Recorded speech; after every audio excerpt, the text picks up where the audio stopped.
Le football togolais face au coronavirus, c'est le sujet que nous allons aborder ce jour dans le magazine Djena Sport sur le www.radio.djena.info. Et nous recevons pour ce faire Latif Yorouma, secrétaire général de l'Association des journalistes sportifs indépendants du Togo et journaliste rédacteur en chef sur djenasport.info. Latif, bonjour. Bonjour Elie, bonjour à tous ceux qui nous suivent en ce moment. En face de vous, il y aura le secrétaire général, en quelque sorte votre collègue de la Fédération togolaise de football, Pierre Lamadokou. Bonjour SG. Et bonjour aux fidèles auditeurs de Radio Djena FM. Comment est-ce que vous portez? Nous allons bien. D'accord. Le SG va bien et je vous le disais, aujourd'hui nous allons aborder le football togolais face au coronavirus. On sait que toutes les activités ici au Togo comme partout ailleurs sont arrêtées. Alors, monsieur le secrétaire général, comment est-ce que le football togolais se comporte aujourd'hui vis-à-vis de cette pandémie du coronavirus? Merci. Tout d'abord, je voudrais souligner que comme partout ailleurs, le football est suspendu au Togo. Donc le football ne se pratique plus conformément aux directives de la FIFA qui nous demande de suspendre le football pendant que les vies sont en danger, pendant que la santé, la sécurité des gens sont menacées. Il faut que le football soit suspendu. Il nous a instruit de prendre en considération le fait que rien ne vaut la santé. Pour que le football soit pratiqué, il faut être en bonne santé, il faut être en vie. Donc nous avons été exhortés à respecter ces instructions et à arrêter le football aussi longtemps que la santé des gens sera menacée. Voilà la situation dans laquelle nous sommes aujourd'hui. Aujourd'hui, le football togolais aussi est aux arrêts conformément aux directives de la Fédération internationale de football association. Et également, on voit que la Confédération africaine de football a totalement déprogrammé aussi ses matchs. Alors, dites-nous aujourd'hui, au niveau de la FTF, comment est-ce que vous vous êtes organisé pour travailler dans cette période? Parce qu'on sait qu'il ne faut pas se rapprocher, tout cela. Comment est-ce que la FTF travaille? Est-ce que vous êtes aux arrêts? Est-ce que vous travaillez? Si oui, comment? À la Fédération Togo de football, nous ne continuons pas à travailler, mais c'est un travail essentiellement à distance qui se fait aujourd'hui. Nous avons, à l'instar de beaucoup d'institutions, instauré le télétravail. Donc nous travaillons depuis nos maisons. Nous avons le dispositif qui nous permet quand même de travailler depuis nos maisons. Vous n'êtes pas sans savoir que notre collaboration, notre travail quotidien avec la FIFA et la CAF, ça a déjà été toujours un travail à distance qui se fait. Donc ça, à ce niveau, on n'a pas de souci. C'est en interne au niveau du Togo que nous avons pour cela, nous avons quand même mis en place une petite permanence au niveau de la fédération. Donc quotidiennement, il y a 2 agents qui sont là pour s'occuper des usagers qui vont continuer à venir et traiter en urgence tous les dossiers qui vont arriver. Donc nous n'avons pas voulu mettre davantage la vie de nos employés en danger. Donc tout le monde, nous dirons que le personnel a été congédié d'une manière ou d'une autre. C'est-à-dire qu'on travaille depuis chez lui. Donc nous avons mis en place une permanence de 2 personnes quotidiennement pour les affaires courantes.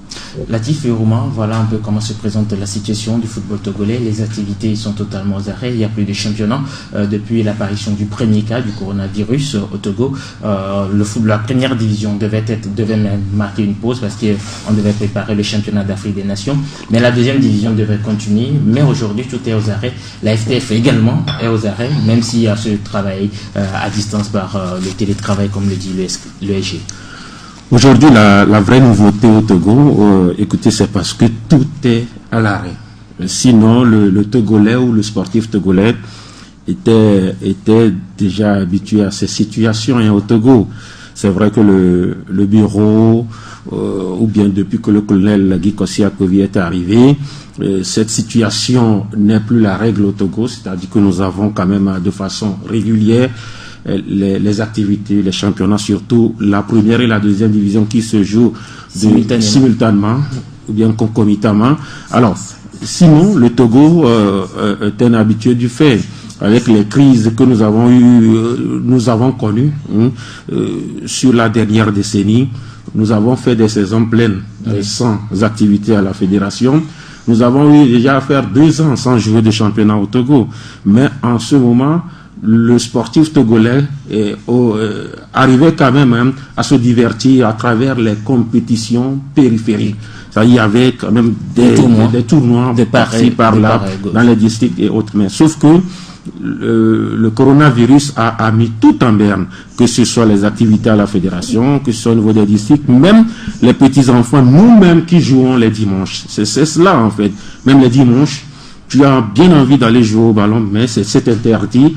Je pense que c'est la véritable nouveauté dans cet arrêt de toutes les activités. Malheureusement, nous pensons que ça déteint surtout. Ça déteint surtout. Les employeurs également aujourd'hui ont des difficultés véritablement. Quand je dis les employeurs, je vais parler des présidents. On va les écouter dans cette émission. Les employés, je vais parler des joueurs et puis les spectateurs. Tout le monde a des difficultés véritablement. Et vous les journalistes, vous faites comment dans cette période-là pour avoir les informations, pour quand même nourrir vos différentes rédactions? Comment est-ce que vous faites, Latif? Lorsqu'on prend le côté global, je pense qu'il y a quand même des situations atténuantes. Parce qu'aujourd'hui, si on dit, voilà, il y a une cargaison au niveau de l'aéroport international Niazingbe-Yadema, vous allez voir forcément les journalistes qui iront pour la couverture. Ça suppose que sur un angle, les généralistes ne sont pas totalement en arrêt, à l'arrêt. Mais les journalistes thématiques, sportifs particulièrement. Oui, sportifs sont totalement en difficulté. Lorsque vous prenez par exemple même ce magazine Diena Sport, alors ça fait plusieurs semaines on n'a plus animé d'émissions ici parce que justement il n'y a plus de matière. Lorsque vous prenez certaines rédactions qui ne font que du sport, alors c'est compliqué. Maintenant, lorsqu'on revient à nous les journalistes, par exemple, moi Latif, je suis journaliste sportif. Je suis journaliste sportif. Vous n'allez pas me voir dans les histoires politiques et autres. Je ne suis que journaliste sportif. Et là, je suis totalement à l'arrêt. Je suis également éprouvé, et tout comme véritablement toutes les entités qui n'ont que le sport comme activité. Alors justement, toutes ces entités qui n'ont que le sport comme activité, parmi eux, il y a les joueurs du championnat national de football de première et de deuxième division. C'est vrai, on n'a pas pu faire le tour très large de ces joueurs, mais nous avons pris simplement un échantillon qui représente ces joueurs. Qu'est-ce que les joueurs aujourd'hui pensent de cet arrêt, de cette maladie, comment est-ce qu'ils vivent? Je vous propose d'en écouter quelques-uns. Moi aussi, je suis à la maison. Pour éviter tout risque, moi aussi à la maison. Je continue de faire un travail individuel.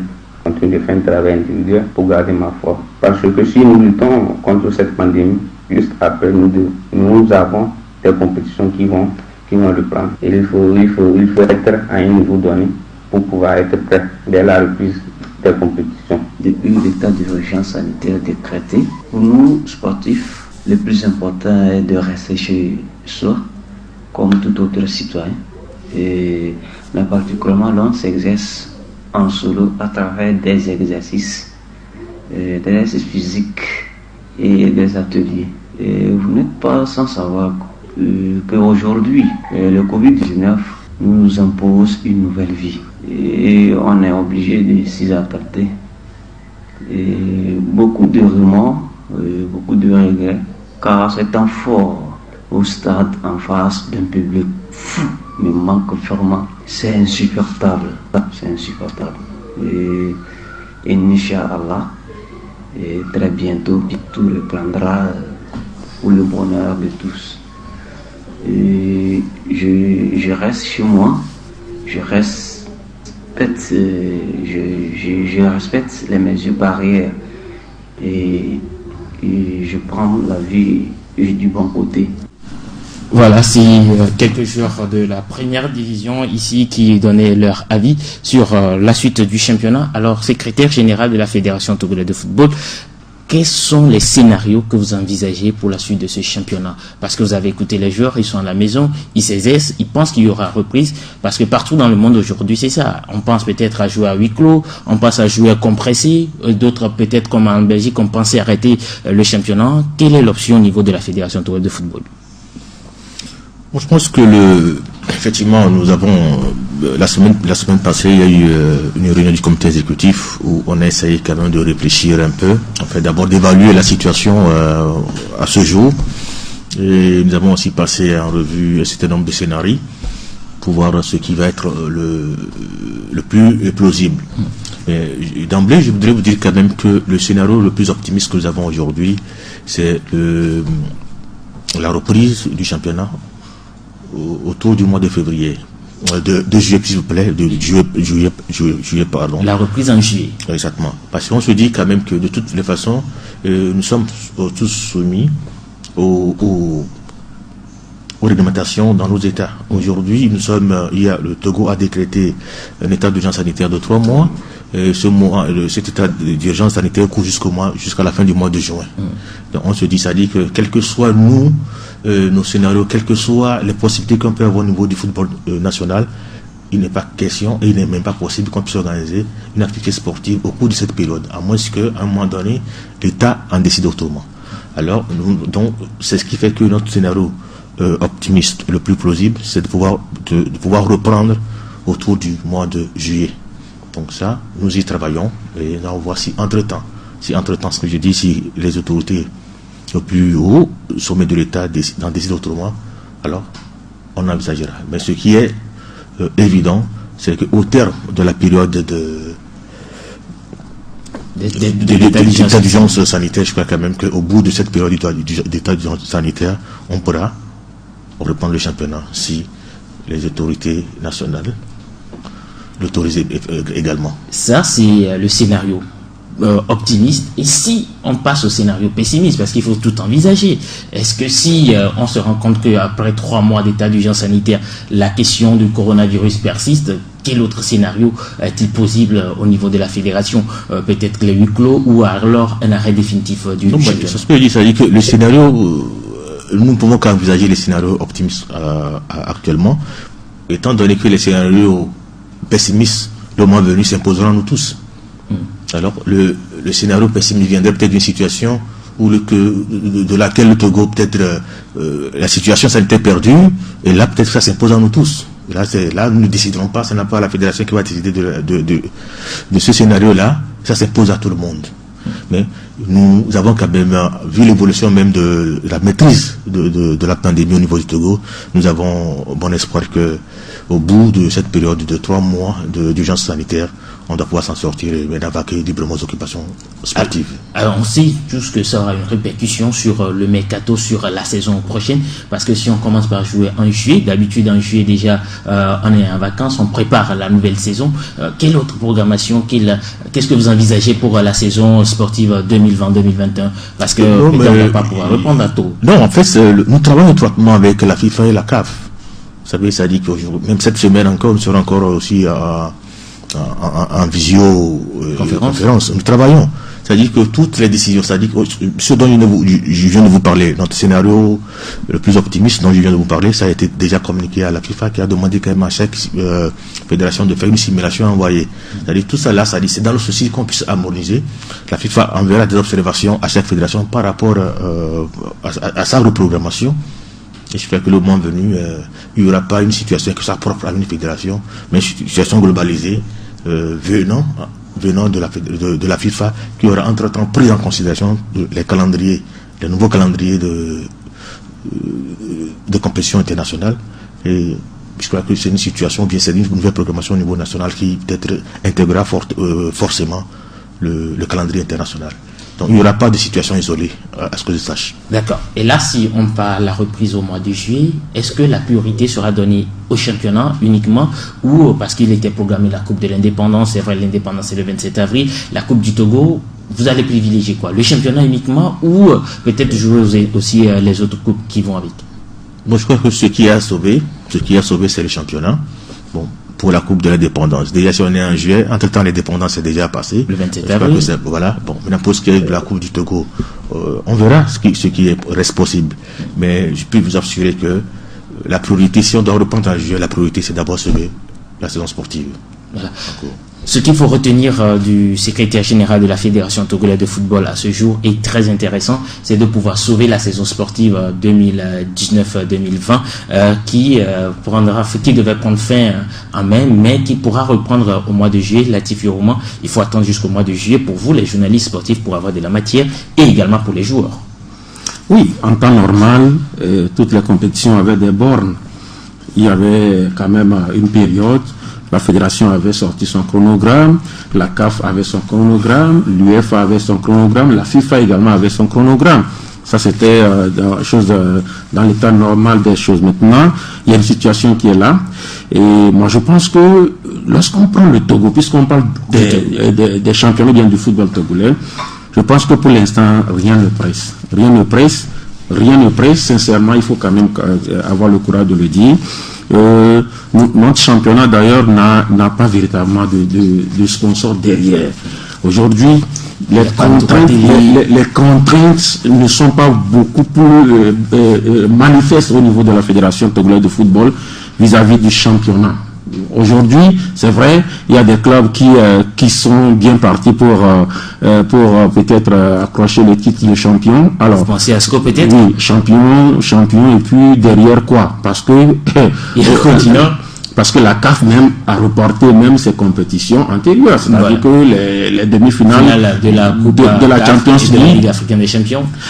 J'ai écouté Infantino qui dit on ne peut pas sacrifier une seule vie pour le football. Il a dit, et aujourd'hui lorsque nous prenons l'Italie et l'Espagne, n'oubliez pas que c'est parti véritablement d'un match de football entre l'Atalanta Bergame et Valence. Où voilà, des gens déjà infectés étaient au terrain et c'est parti véritablement de là. Aujourd'hui, on voit l'état comateux dans lequel l'Italie quand même se trouve. Et derrière, c'est l'Espagne. Donc aujourd'hui, moi je pense que rien ne presse lorsqu'on parle du football togolais. On a eu un championnat qui a fait 2 saisons dans ce pays. Souvenez-vous du championnat de 2e division 2006-2007. Un bureau l'a lancé, un autre bureau l'a fini. 2 ans pour un seul championnat. On l'a continué. On a joué un championnat de football féminin sous le secrétaire général Pierre Kosila Madokou, qui a fait, je prends 2 ou 3 ans, mais c'est une seule saison. 2 ans. Bon voilà, c'est une seule saison. On l'a fini. Donc moi je dis, prenons le temps, parce qu'on ne peut pas jouer si on n'est pas en bonne santé. On peut reprendre les compétitions comment? Je dis les compétitions ne pourront pas véritablement reprendre s'il n'y a pas d'éclaircie.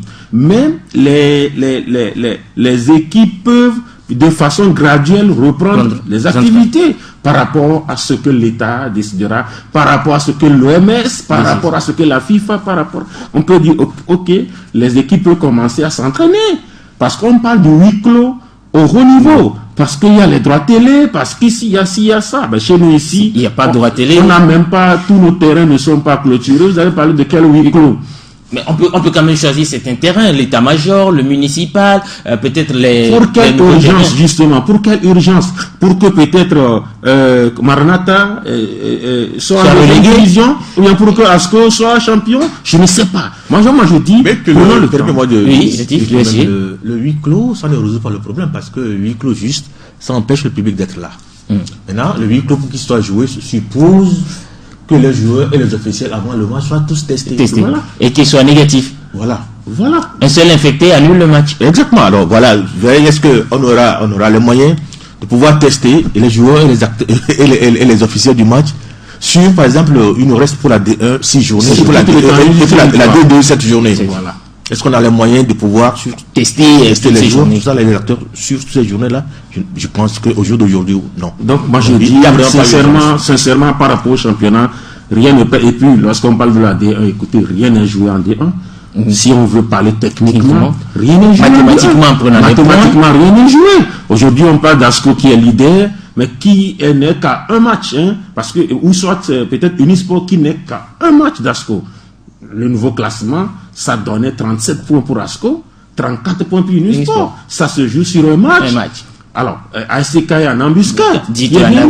Mais écoutez, rien n'est joué. Moi, je dis rien n'est joué. Donc, par rapport à l'histoire de d'abord être champion pour représenter comment le Togo ou il faut attendre encore je ne dis pas d'annuler le championnat. Je ne dis pas d'annuler la saison. Je dis rien ne presse. Si au Togo on reprend en décembre la saison 2019-2020, le soleil ne va plus se lever de choses à l'est ou bien quoi? Ou bien ça va tuer qui? Parce que le NATO n'est pas derrière notre championnat. Voilà. Togocel n'est pas derrière notre championnat pour dire que voilà, il y a ci, il y a ça. Mais au haut niveau, il y a les droits télé. Il y a quand même des contrats. Donc les fédérations sont tenues par des contrats. À moins que le secrétaire général nous le dise. Moi, je ne sais pas si véritablement une société bouscule la fédération. Finissez-moi ce championnat, sinon je vous retire vos millions.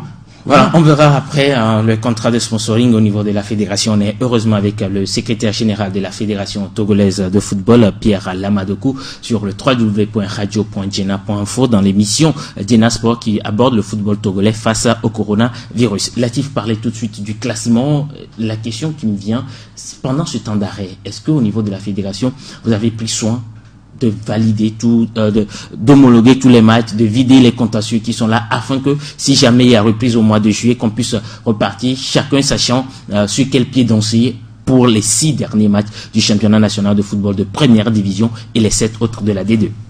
D'accord, merci.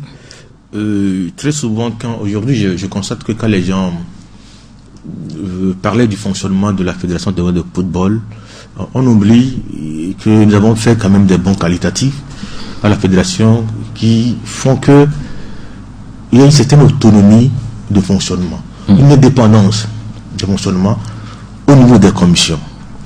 C'est-à-dire, nous, ce que nous pouvons maîtriser, ce que nous pouvons orienter, c'est les travaux au niveau des commissions permanentes. Mais je ne peux pas demander à la commission de discipline ou à la commission de recours de vider les dossiers. C'est des commissions juridictionnelles indépendantes de nature et qui fonctionnent à leur propre rythme. Donc, nous leur laissons le temps de faire ce qu'ils doivent faire et surtout le faire proprement, peu importe le délai. Donc, je crois, et ça ne doit pas, je ne pense pas que ça puisse même empêcher. Aujourd'hui, quand il y a des dossiers pendant devant la commission de discipline, la commission de recours, je ne pense pas que ça puisse empêcher le championnat de reprendre en juillet. Je ne pense pas. Donc, je ne pense pas du tout.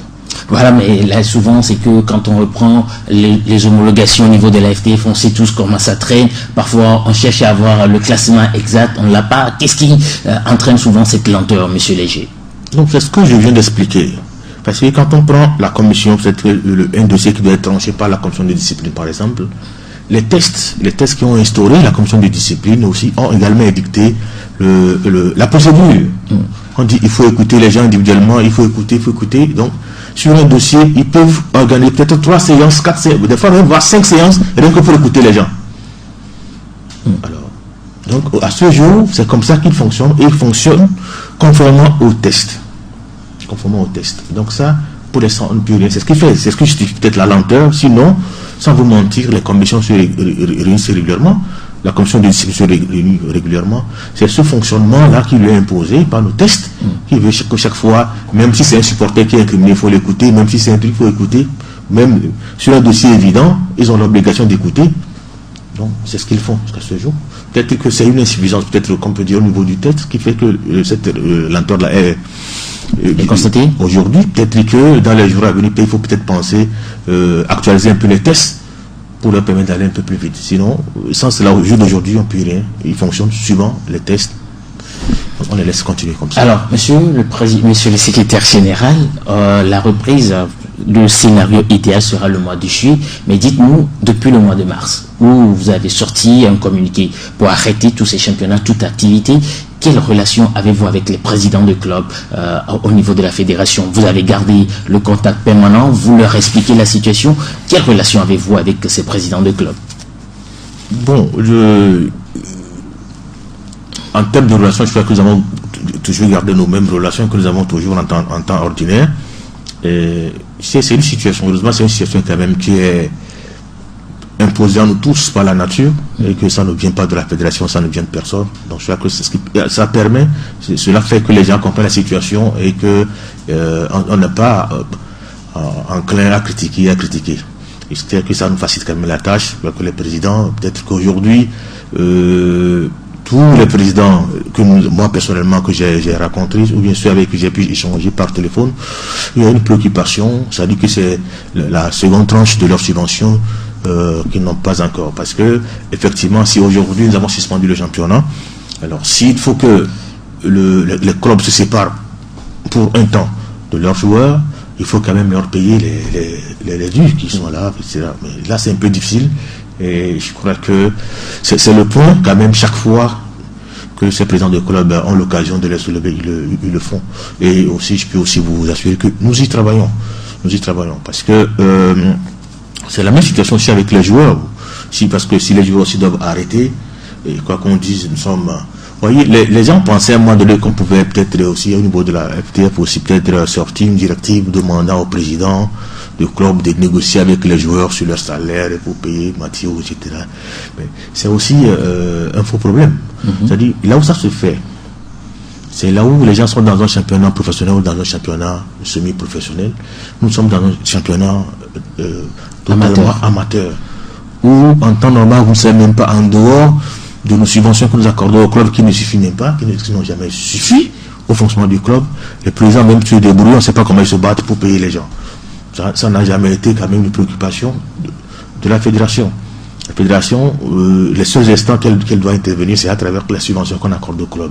Le reste du temps, c'est les présidents qui se battent comme de beaux diables pour subvenir aux besoins de leur club. Alors, aujourd'hui, la fédération, en tant qu'institution, n'est pas quand même en droit, étant donné qu'on est dans le championnat amateur, de dicter une directive par rapport à la gestion, à comment faire le salaire désormais pour les joueurs. Ça, c'est pas normal. Voilà. Comment est-ce que les présidents de club arrivent à gérer cette situation? Si vous le permettez, nous allons écouter le président de l'Entendeur, Eden Kenou, sur cette situation, parce que la gestion financière, elle est quand même lourde chez les différents présidents de club. Mais pour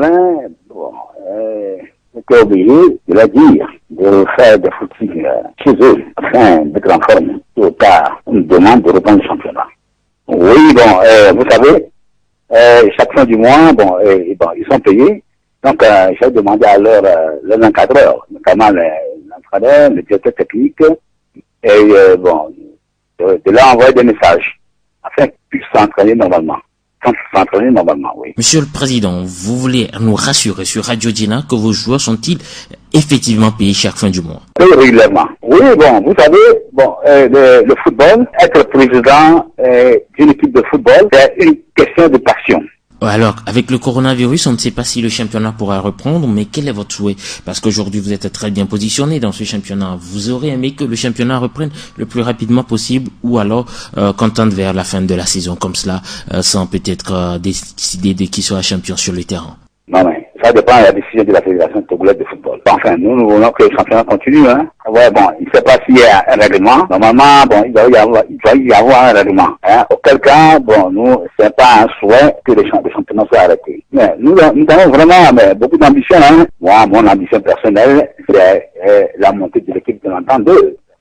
Voilà, c'était le président de l'Entente 2 qui parlait du paiement de ces joueurs, qui paie quand même ces joueurs à la fin de chaque mois, mais qui souhaiterait que le championnat reprenne. Il n'est pas le seul président à vous avoir accordé sa voix. Nous allons filer dans les lacs avec le membre du comité exécutif qui est vice-président de Gbolossou des Lacs, Firmin Ajavon, qui est vice-président de Gbolossou également. Comment est-ce qu'ils arrivent à s'en sortir du côté des lacs? Nous allons l'écouter également. En tant que vice-président de Gbolossou, on est en train de vivre ce confinement comme tout le monde, comme tout président.